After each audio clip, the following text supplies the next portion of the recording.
years of hard training and actual battle experience in Spain and Poland had made the German army look invincible.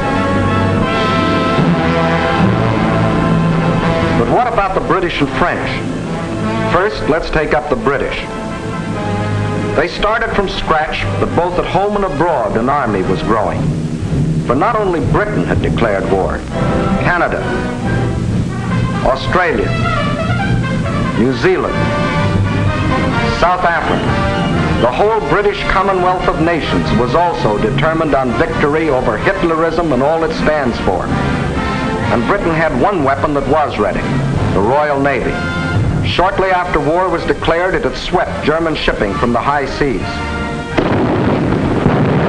And units of the British fleet were deployed at Suez, Malta, Gibraltar, in the Channel, and in the North Sea, blockading Germany. World conquest was impossible without running smack up against the rock called Britain. How to strike at that little island? That was the question. Between Britain and Germany stood not only France, but the little countries of Luxembourg, Belgium, Holland, Denmark, Norway, and Sweden. The people of these small neutral countries were peaceful, hard-working, and free. They knew they were in the middle and feared violation of their neutrality. Hitler knew this. He also knew that if they united with the Allies, they would form a solid democratic wall against Nazi aggression, and their conquest would be far more difficult. So before striking with his armies, he used another weapon, the propaganda barrage, to confuse, to make them lose faith, to divide and conquer.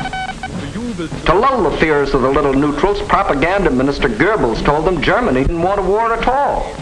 It was Britain and France that caused all the trouble. Then it was Hitler's turn. In a speech on October 6, 1939, he made them all kinds of specific promises. To the Danes, he said, "We have concluded a non-aggression pact with Denmark." To the Norwegians, he said, "Germany never had any conflict with the northern states and has none today." To the Dutch, he said, "The new Reich has endeavored to continue the traditional friendship with Holland." And to the Belgians, he announced, "The Reich has put forth no claim which might in any way be regarded as a threat to Belgium." And while Hitler was making these promises, his generals were cold-bloodedly picking out the first victim, Norway. And why did they pick Norway? Its many steep inlets or fjords would make excellent U-boat bases, from which raiders could prey on British supply lines. Also, it would give the Nazis vital air bases. This is Stapa Flow, British naval base, and this the blockade fleet. At this time, the German-based bombers couldn't reach them. Possession of bases on Norway's western shore would bring these vital British defenses under easy bomber attack. But he couldn't take Norway without also taking tiny Denmark, the springboard for his attack. So at dawn on April 9th, 1940,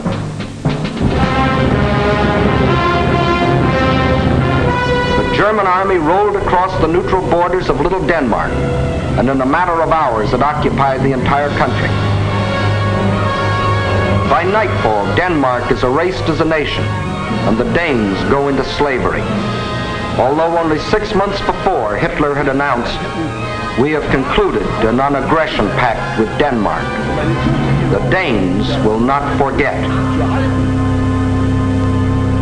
Meanwhile, in Norway, peaceful-looking German merchant ships like these had sneaked inside Norway's neutral waterway and tied up at all principal ports. That is, they looked like merchant ships. But if the Norwegians had had X-ray eyes, this is what they would have seen. The Trojan horse of ancient Greece brought up to date with new and deadlier weapons. At the precise moment that the Nazis overran Denmark, these quiet-looking ships sprang to life.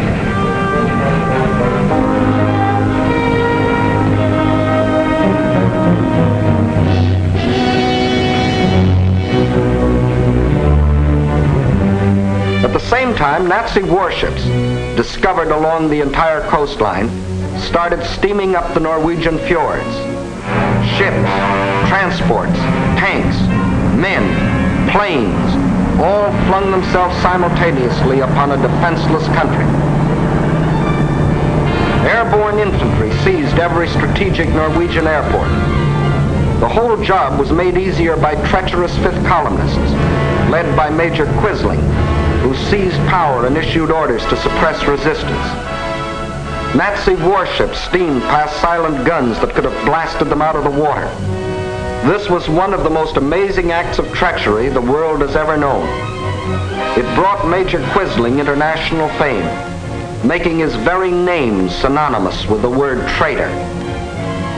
By the afternoon of April 9th, the Germans were in complete control of all 7 ports where they had landed in the morning.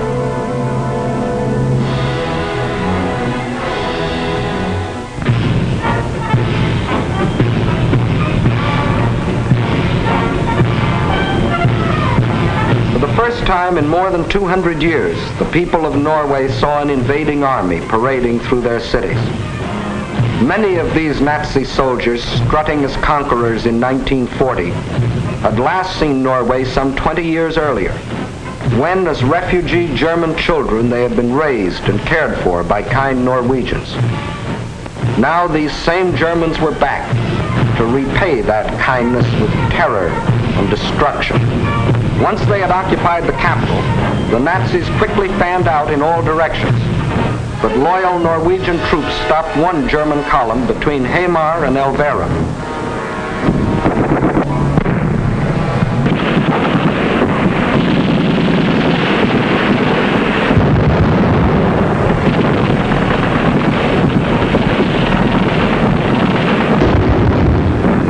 So the Germans brought up their bombers.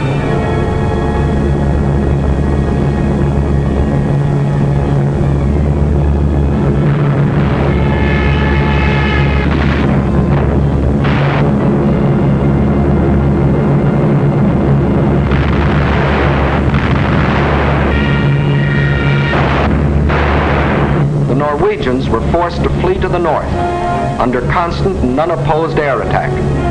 It was here that Captain Robert Lose, an American military attaché, was killed, the first American soldier to lose his life in this war.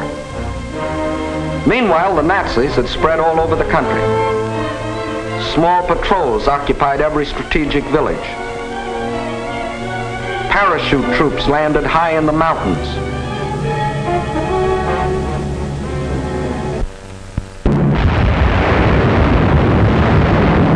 Unopposed bombing raids sent defenseless civilians fleeing in stark terror.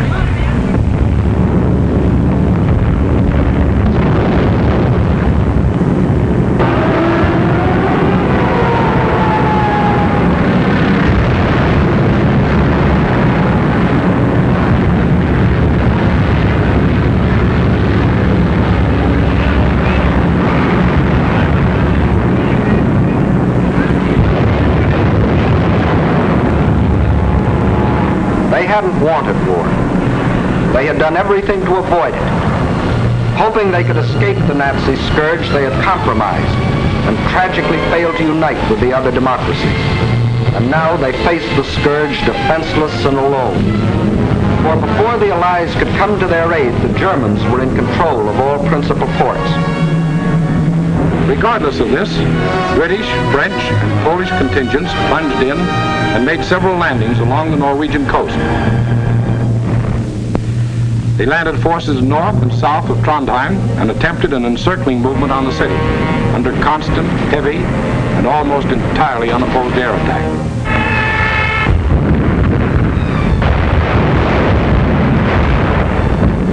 Well, the scene of action was out of range of British fighter planes, so they brought up aircraft carriers. But these are at a disadvantage when opposed by land-based planes. The Allies, therefore, were badly battered from the air. Finally, suffering heavy losses, they withdrew from a hopeless situation.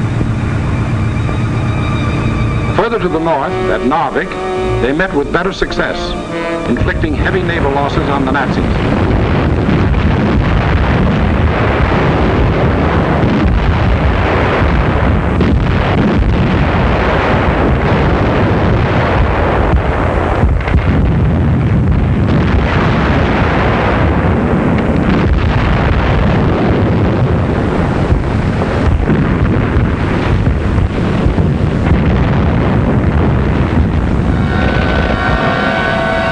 landings and held the town for nearly 2 months.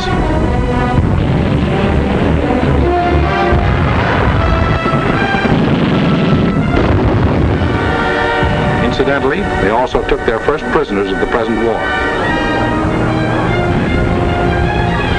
Again, the Nazis' overwhelming air superiority proved a deciding factor. And the Allies were forced to withdraw under terrific air bombardment.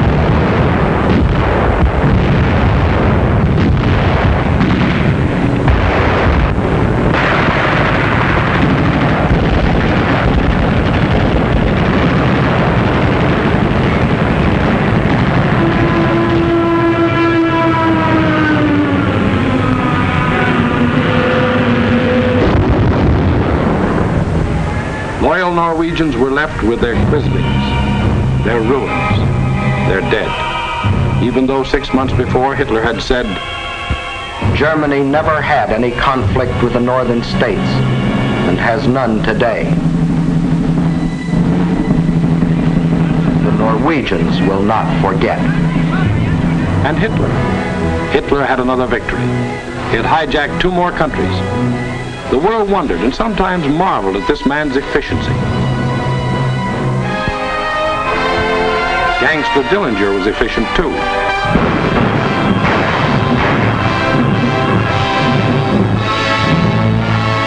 When a man or a nation throws away all regard for the laws of God and man, he is bound at first to be more efficient than his victims.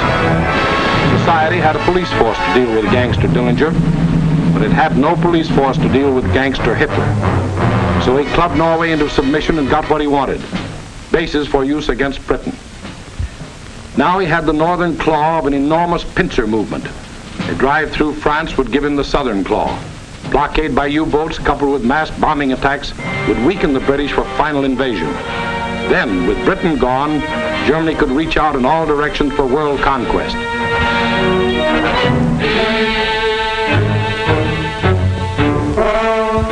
His next move must obviously be through France to get his southern claw. Through France. How was she to face the onslaught?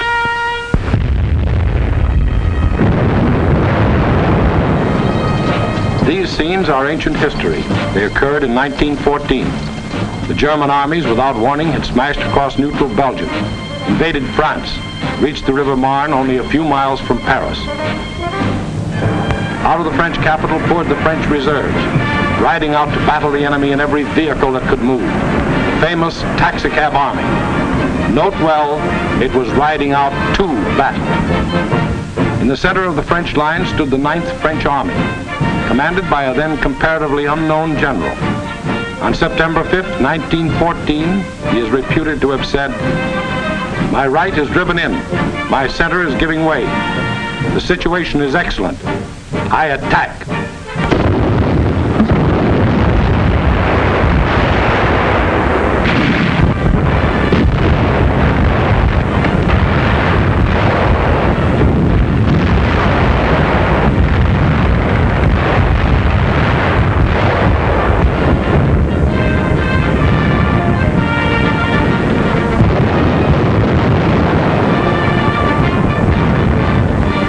He did attack. The German onslaught was checked, and Paris was saved. That comparatively unknown general later became commander-in-chief of all the Allied armies and presided at the signing of the armistice with the defeated Germans on November 11, 1918. To this general, the French people erected a monument. To Marshal Ferdinand Foch, whose motto was, "Attack, always attack." Still later, the war-weary French people erected another monument. This one to a minister of war, André Maginot. Between the ideas symbolized by these 2 statues may well lie the military story of the fall of a great nation. In Foch's time, the proud spirit of France demanded nothing less than victory and placed its faith in the attack. In Maginot's time, the spirit, no longer proud, asked only to avoid defeat and placed its faith in concrete.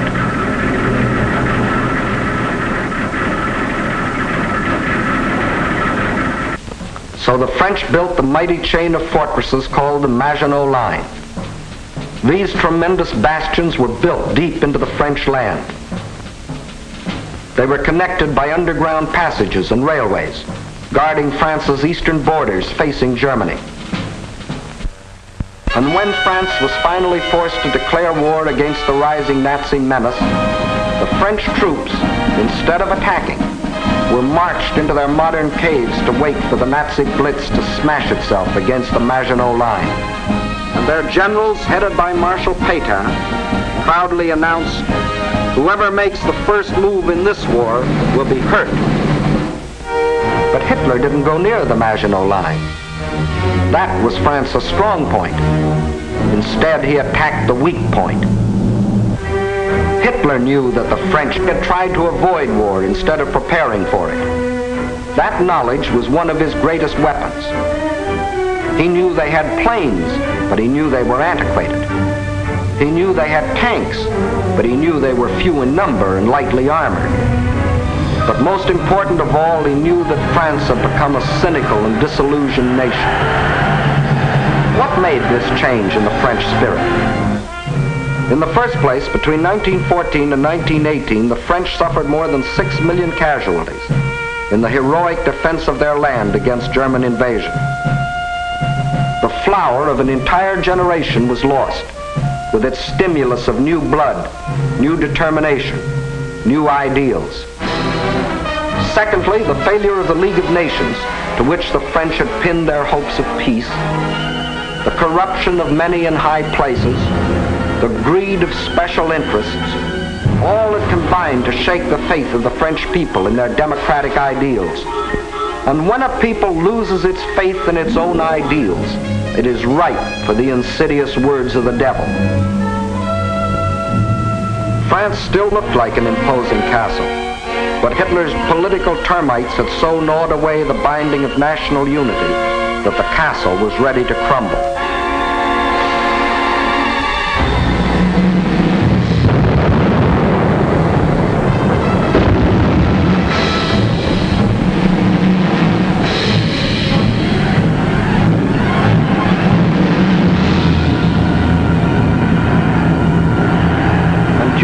Months of military inactivity that we called the phony war, a ceaseless barrage of German propaganda crossed the still waters of the Rhine to affect the soldiers in the Maginot Line. "Why do you fight?" asked the banners. Poems and friendly notes were sent over by balloons. French tunes were played by German bands, and German hooey was broadcast in French. The British will fight to the last drop of French blood. You have been deceived. This is an imperialistic war for Britain. We Germans want nothing of France. What is happening to your wives back home, soldiers? The British are stationed in your villages. Yes, France was ready to be plucked. The whole force of the Nazi might was turned toward the west. How would they strike this time? Through Alsace-Lorraine as in 1870? Through the Low Countries as in 1914? What was the 1940 model conquest? The French considered the Maginot Line utterly impregnable, and therefore believed the Germans would again try a swing through the Low Countries as in 1914. But even after Hitler's rape of Scandinavia, Holland and Belgium, hoping against hope, still clung to their neutrality. So the French massed 78 divisions here along the border of Belgium. 17 were in the Maginot Line. 10 divisions here in case Mussolini got bold. 3.5 as a safeguard against Spain. The British had 10 divisions here. The Allied strategy in the event of an attack against the Low Countries was to swing their armies like a gate into Belgium, the hinge being the north end of the Maginot Line. This all-important hinge was protected by the forest of the Ardennes, a hilly and thickly wooded area, honeycombed with streams, its roads narrow trails, its bridges too weak for military vehicles. French strategists estimated the forest of the Ardennes impassable for armored forces. As you will see, this was one of the costliest estimates in all military history. That was the situation on May 9, 1940.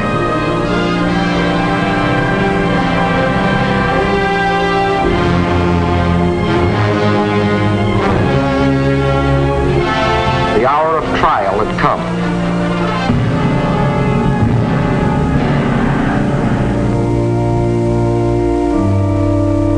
The people of the democracies prayed for strength to meet the coming hurricane of terror.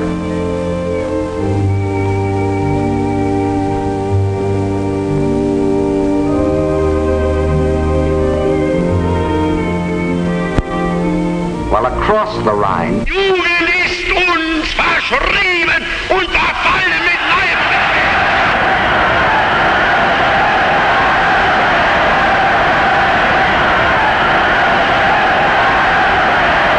a delirious madness possessed the German nation. Nun als Dauererscheinung für uns, unser Oberster, wird die Einführung der allgemeinen immer wieder herniedersteigen und dass man die Wahrheit über Deutschland berichtet. 50.000 Mann auf den Baustellen, Der ganz Deutschland erfasste, überall herrscht seit einem Jahr Regen und für den deutschen Eck. die Reinheit seine Rasse hält. Hitler aber ist Deutschland wie Deutschland, Deshalb innerlich nicht zu uns gehört.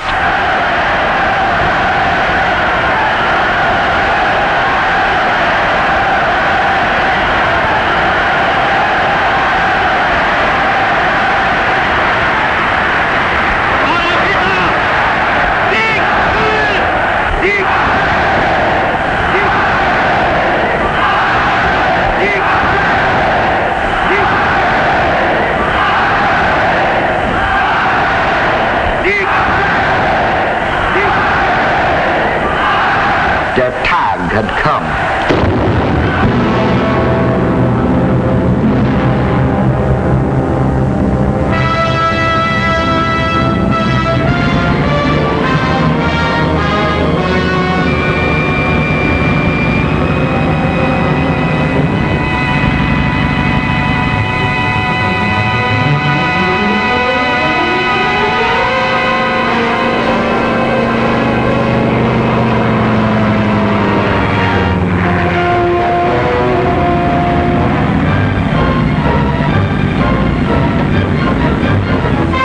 Without even bothering to declare war, the German armies launched a coordinated attack across the neutral borders of Luxembourg, Belgium, and Holland, from the Maginot Line north to the sea. The action along the entire front was simultaneous, so for purposes of clarity, let's take up one country at a time. First, let's see what happened in Holland.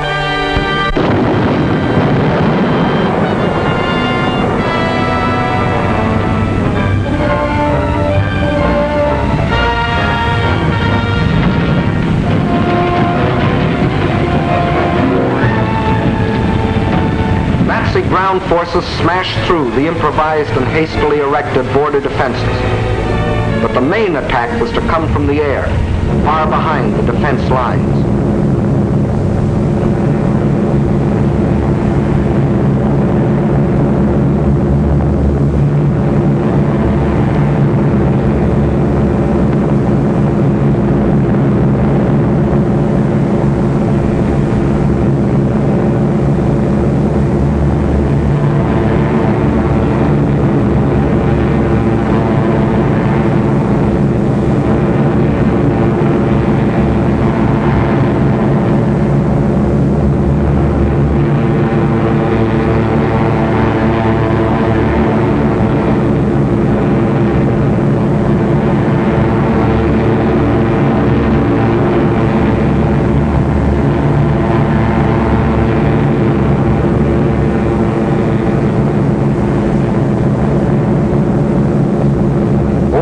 30,000 troops were landed in this manner.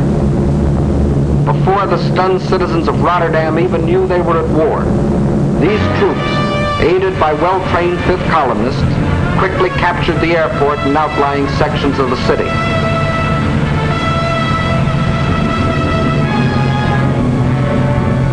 Meantime, Nazi armored columns were racing across the country, their progress speeded by other fifth columnists who prevented the destruction of vital dikes and bridges. These forces effected a meeting with the parachutists landed in Rotterdam. The Dutch were doomed to defeat.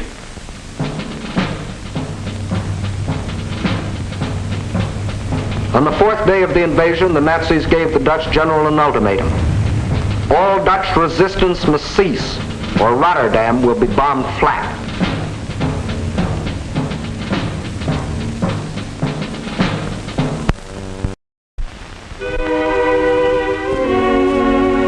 The Dutch general had little choice. To save the lives of innocent civilians, he accepted the German terms. But after the unconditional surrender, the Nazis bombed the city anyway.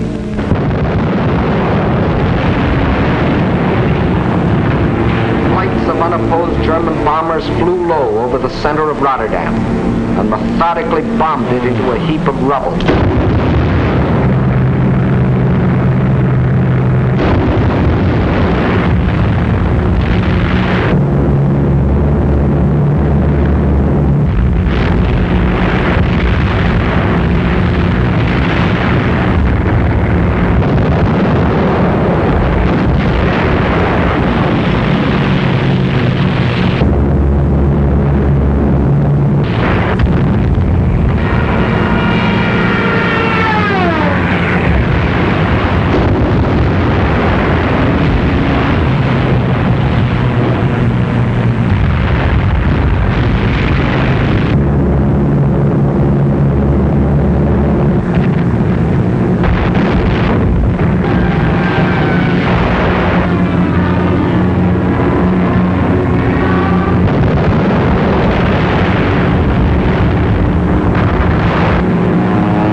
Ruthless exhibitions of savagery the world has ever seen.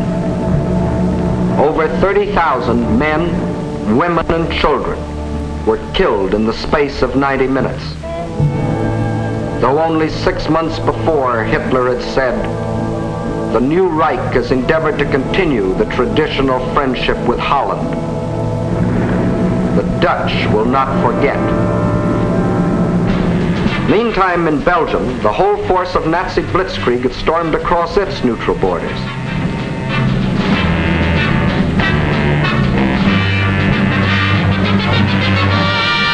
The main German attack was directed at the Albert Canal Meuse River line, the anchor of which was Fort Ibn Amail, a modern and seemingly impregnable fortress. The Germans had secretly built a replica of the mighty fortress in Czechoslovakia and had rehearsed the attack until they knew every detail of the fort's construction and its every weakness. When the real attack came, it was foolproof. Parachute troops, dive bombers, flamethrowers, specially trained engineer battalions, all working together as a well-trained team.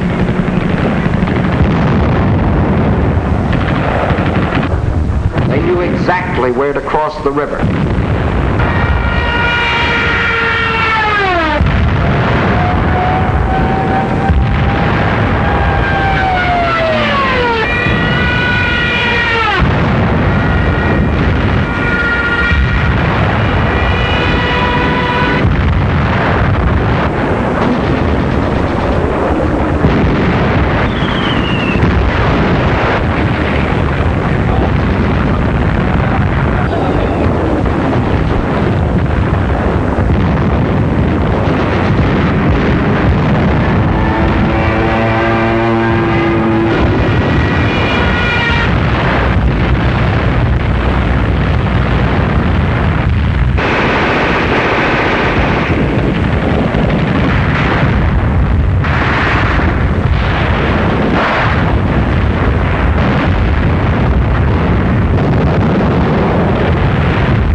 notice that this assault engineer knows exactly where to put his high explosive charge in order to destroy the blockhouse.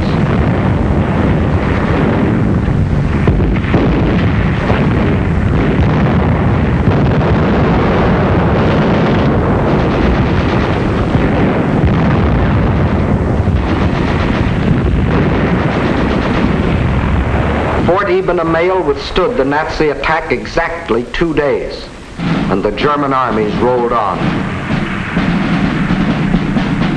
Meantime, an hour and a half after the German invasion began, Allied troops crossed the French and Belgian border to meet the advancing Germans.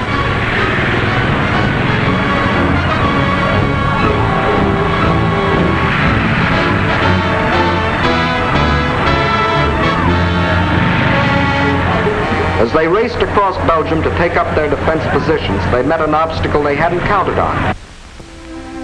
Refugees.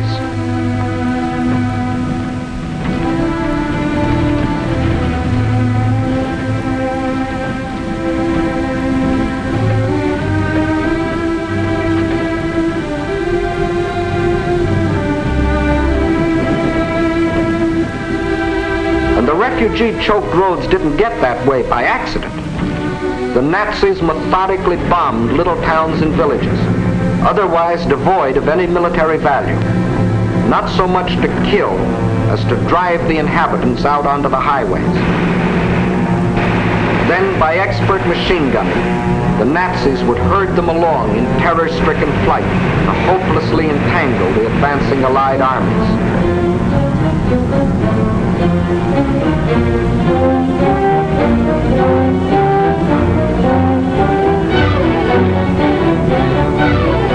Refugees used as a weapon of war, a new low in inhumanity.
No school today, the sign says. The children are otherwise occupied.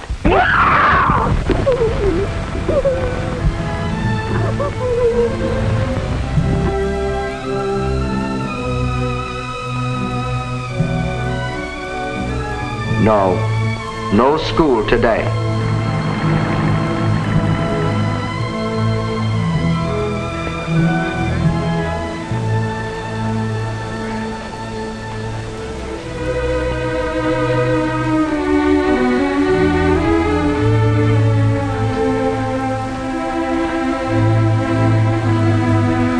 Although only 6 months before, Hitler had announced, "The Reich has put forth no claim which might in any way be regarded as a threat to Belgium. The Belgians will not forget."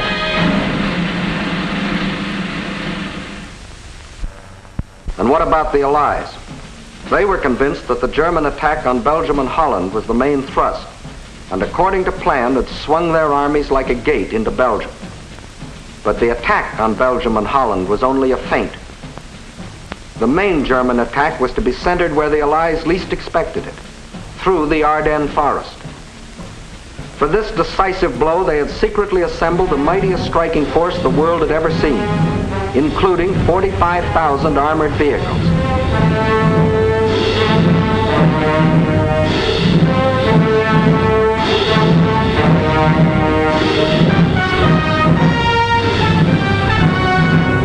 At the same time that the Nazi armies were plunging into Holland and Belgium, this column started to move.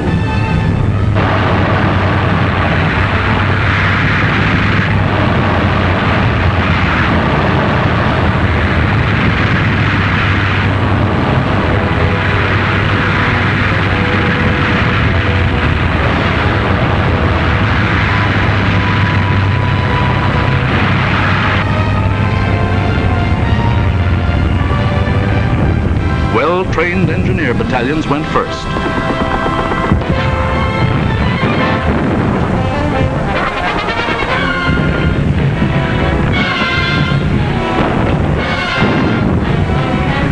They were opposed only by scattered Allied patrols.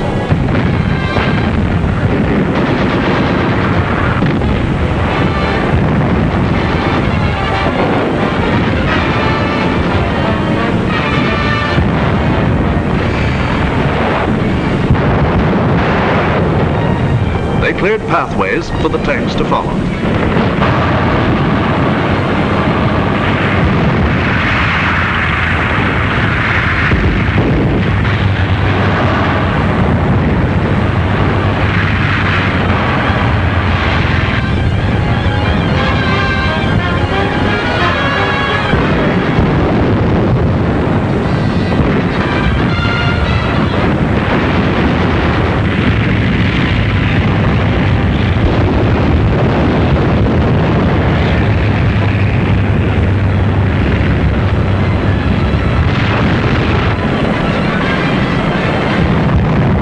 In 3 days, the Germans' armored force reached the Meuse River, 2 days faster than the French thought any troops could get through. By all rules, the Germans should have paused here to bring up heavy artillery before attempting to force the river. But the Nazis had a new type of artillery, dive bombers. With them, they blasted the French positions across the Meuse.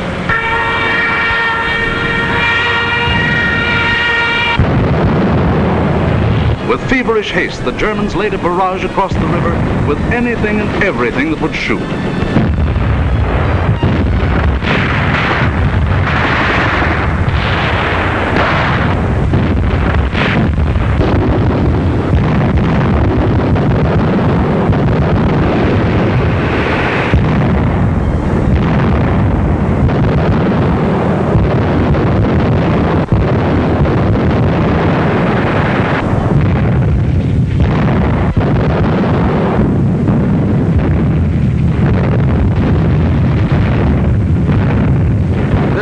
Tremendous concentration of firepower continued all through the night.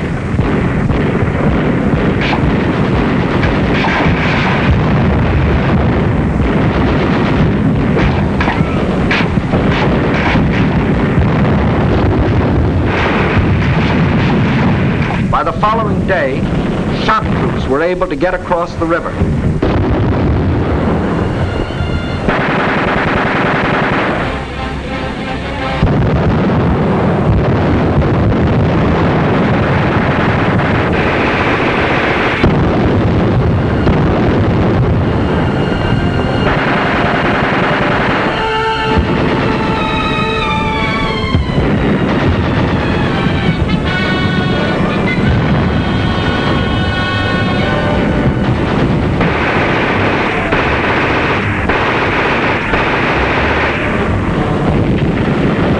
These shock troops held the bridgehead until the engineers brought up pontons and built bridges.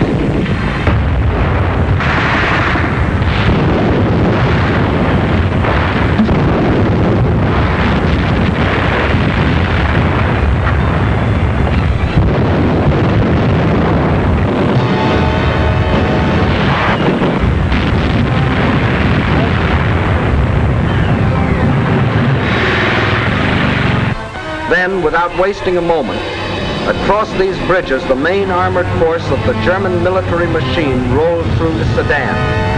for the all-important breakthrough into a dismayed and flat-footed France. There went the old ball game for the Allies. From here on, it was only a matter of how long. Watch the map as one of our intelligence officers explains the details of the German breakthrough. We speak of the breakthrough at Sedan, but actually the break was along a wide front, extending for 50 miles from Namur in Belgium to Sedan. Further north, the Allied armies had swung like a gate into these positions. The German armies had swept over Holland, broken the line of the Albert Canal, and for all anyone knew, were preparing to smash against the Allied front with all their power. That was the situation, dangerous but obscure, on the evening of May 13th. On the 14th and 15th, it became clear that the German breakthrough south of Namur was in the greatest strength, and that the French 9th Army, attacked while moving into position, had been shattered. Without doubt, this was the point of mortal danger, and the French High Command ordered the abandonment of these positions, although they had not yet been attacked. Those positions were abandoned solely because of the situation developing along the Meuse near Sedan. In the meantime, the French 7th Army had been ordered to make its historic forced march far to the south into the area threatened by the rapidly advancing German spearheads. This army was not used to attack the German flank, but rather was used as a plug to restore the broken front. Throughout, the Allies had placed their faith not in offense, but in defense, and the defense was doomed to failure because it was confronted with an entirely new technique in warfare, the plane tank infantry team in action. The world was staggered by the speed with which the German armored columns moved. What was the secret that enabled armies to move so far so rapidly? The secret lay in the organization of the striking spearhead. Armored forces came first, closely followed by motorized divisions, which peeled off, forming solid walls. And through the corridor thus formed raced the supply trucks to feed the ever-lengthening column.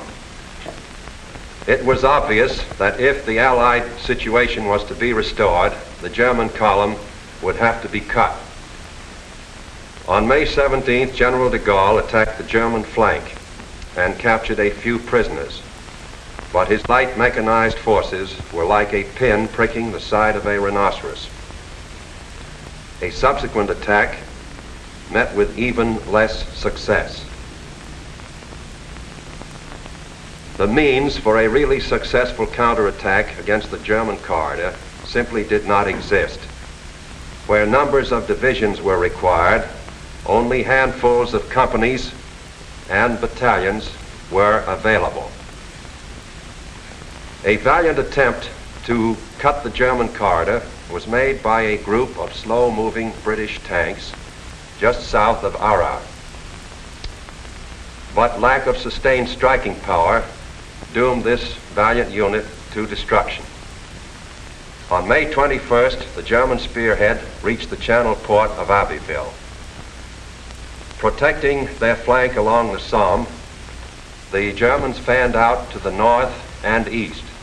This was to be the perfect battle of annihilation. On May 28th, the Belgian army, compressed into a small space and weary of battle, laid down its arms. That left the desperate French and British defenders with their backs to the sea at the small channel port of Dunkirk.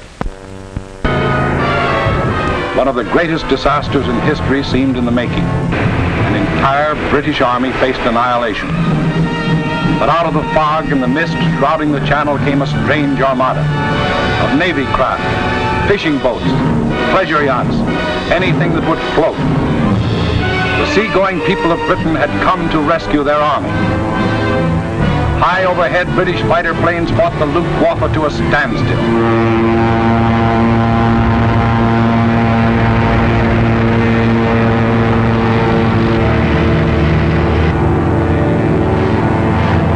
While below, small Allied suicide units held the Germans back long enough for the miracle of Dunkirk to take place.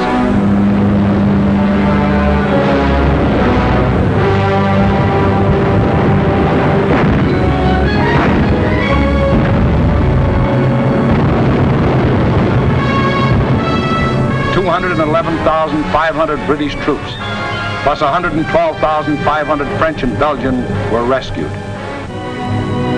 Over 300,000 battle-tested men, grimly determined to go back again with new tools, new weapons with which to blast the hated Nazis out of this world. For free men are like rubber balls. The harder they fall, the higher they bounce. Leading the British by this time was a man who had been bouncing all his life, Winston Churchill, who had tried for years to warn the world about Germany. Meantime, the situation that faced France was as nearly hopeless as a military situation can be. 2/5 of the French army was lost. There were fewer than 50 divisions left to defend a front almost 200 miles long, running from the northern end of the Maginot Line to the sea. And behind that thin front line, there were no reserves. The despairing people of Paris sent their children south, praying that some miracle would keep them from harm.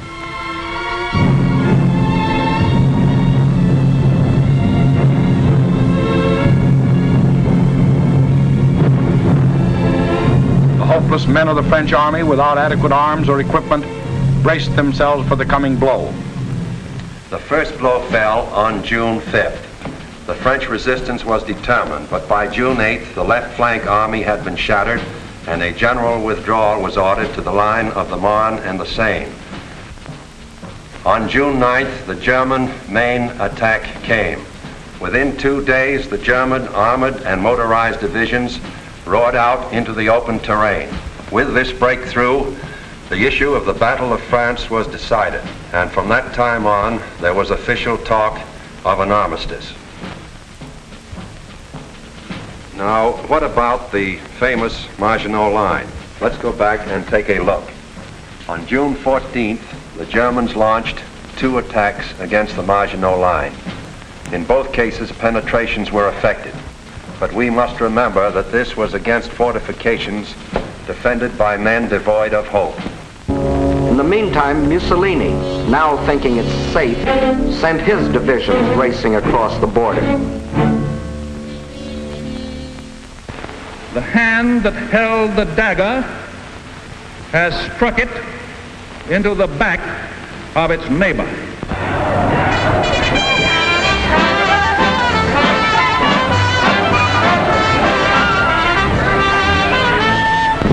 Organized resistance in France was no longer possible. The government faced 2 alternatives: retire to North Africa and carry on from there, or give up the struggle. France's leaders were old and tired, and the oldest and most tired was Marshal Pétain. Egged on by men like Laval, who saw in a German victory his chance for personal power, on June 16th, Pétain asked for an armistice. The news is carried to Hitler, who received this word of a great nation's fall in a characteristic manner. Also characteristic were his terms for the armistice. It must be signed in the coach where Marshal Foch met the defeated Germans in the last war.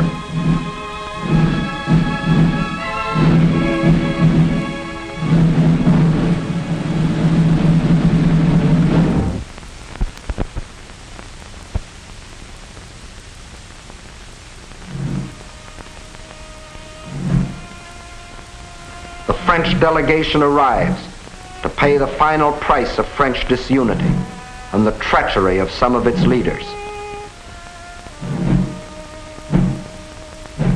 The final price, a price that for centuries to come, the French won't forget. More than 3/5 of their country was to be blacked out by a military occupation. The remainder was to be controlled by a French government acceptable to Hitler. A tax of 400 million francs a day was to be imposed on the French people to support the German army of occupation. Nearly 2 million French prisoners of war were to be taken into Germany and kept there as hostages, to work as slaves or rot of hunger, tuberculosis, or other diseases in concentration camps. Men deliberately and permanently separated from their families in order to decrease the French birth rate and thus eliminate France as a world power in future generations. French civilians, men, women, and children, must slave on farm or in factory for the Nazi master race, or starve. There will be a class of subject alien races. We need not hesitate to call them slaves. French children were to grow up on such inadequate food that many would reach the age of 12 before they grew new teeth. And for any attempts to protest against these restrictions, thousands of innocent French civilians would be executed. This was the price the French were to pay as they signed the armistice. And the master of the master race must go to Paris to tour the streets of what was once the city of light. You notice no cheering crowds here to welcome in the new order.